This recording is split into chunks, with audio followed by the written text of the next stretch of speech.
ఏలూరు జిల్లా పోలవరంలో ఎంపీ పుట్టా మహేష్ కుమార్ ధాన్యం రైతులను కలిసి మాట్లాడారు. పోలవరం ప్రాజెక్టు సందర్శనకు వెళ్తూ మార్గమధ్యంలో గూటాల పట్టసం వద్ద రహదారి పక్కన ఆరబోసిన ధాన్యం రాస్తులను పరిశీలించారు. రైతుల సమస్యలను అడిగి తెలుసుకున్నారు. ధాన్యం కొనుగోలు ప్రక్రియ అధికారులు నిలిపివేయడం వల్ల ఇబ్బందులు పడుతున్నామని రైతులు ఆవేదన వ్యక్తం చేశారు. తక్షణం స్పందించిన MP Putta Mahesh Kumar joint collector ధాత్రిరెడ్డికి ఫోన్ చేసి రైతుల సమస్యలను వివరించారు.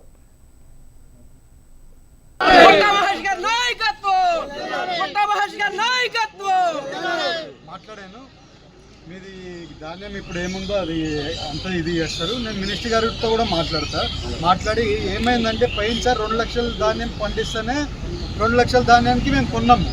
ఇప్పుడు ఏమైందంటే ధాన్యం పోయినసారి ఎక్కువ మనం డబ్బులు ఇవ్వడం వల్ల ఈసారి రైతులు ఎక్కువ పండించారు.